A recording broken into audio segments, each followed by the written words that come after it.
everybody, Mike here again. I'm going to show you probably one of my favorite decks. This version right here is teched out quite a bit. This is Sea Lancer. To start off, it's important to note the Frog engine. I run triple dupe frog, a lot of people only run two, but I think it's very important for consistency's sake. Plus, the dupe lock it creates by controlling two dupe frogs is quite useful, and it's not that hard to open if you were to open two dupe frogs. You set the first one, they attack into it, chances are they can't attack over it, you normal summon the second one.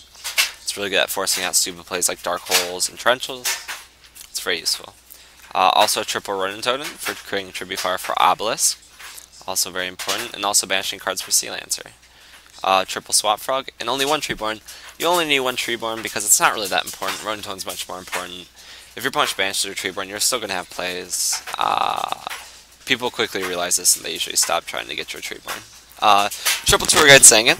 This is very important for consistency's sake. Plus, Leviair plays are always great in this kind of deck, and Zeb mains for stalling.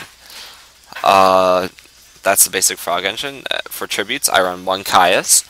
One Caius is always good. I actually will side the other two. This isn't the actual side deck, by the way.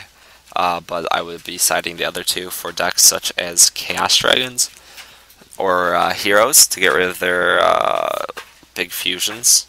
And it fucks up their Shining plays.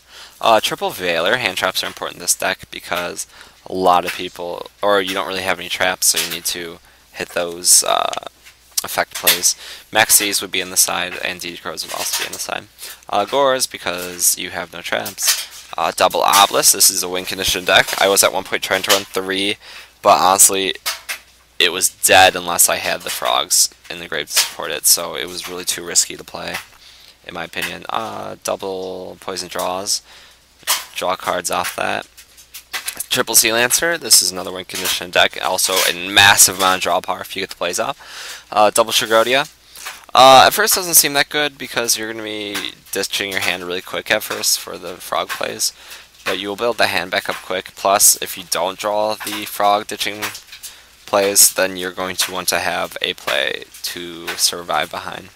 Dark Hole Staple, triple enemy controller, steal your opponent's monsters. You can synchro with them with a Veiler or other such things, so that's really good. Heavy Storm Staple, Monster Gate. Now, this is a tech I'm just playing around with right now. You use Monster Gate because you get the Treeborn Frog or Ronin Totem, and you tribute it. At that point, you have the ability to get a Dupe Frog, which is actually another floater, so in turn it could become a +1. You could hit Caius, which I guess would kind of suck, but it's a 24 beat stick at that point, which is better than that frog you had. A Veiler, which at that point you could use for synchro plays and such.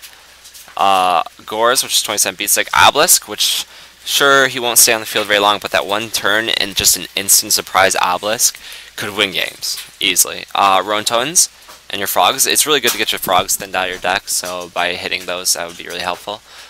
Hitting a Poison Draw Frog would be a +1 too, because then when he's destroyed you draw a card, so more deck thinning. Sanguine's always great to hit. Sea Lancer, which would be amazing, because at that point you could start your Sea Lancer plays. Swap Frog would be great, because you need Swap Frogs to start your other plays. Tour Guide would kind of suck, but that's okay. Trigodia would always be good, because he's huge beat stick. And yeah, I just like it as a tech right now. I've been trying it out lately. It's nice. More staples, and then 2 salvage. Salvage is good for ditching more frogs to the grave. Plus, if your opponent was to warn your swap frog, it's always nice to be able to get that back. It also has the ability to retrieve Sea Lancer, which is always lovely. Other important cards to mention for this deck, it would be Treacherous, which I would be in my side for certain decks. Vanity's Fiend, which is great at shutting down any heavy special summon deck. This card's going to be coming out soon, which is going to create our boss monster for our deck. I'll go into more detail in a later video about that. Light and Darkness Dragon.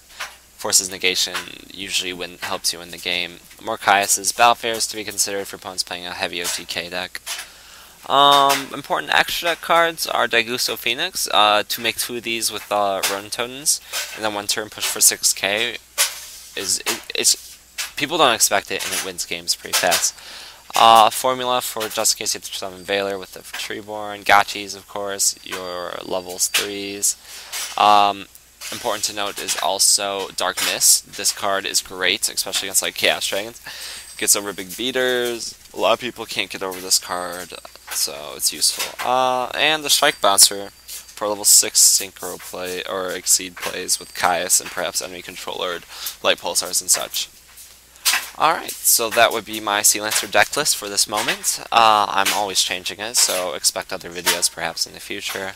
If you have any comments or criticism, please leave it below. If you have any ideas, I'd love to hear it. Enjoy, and see you all later.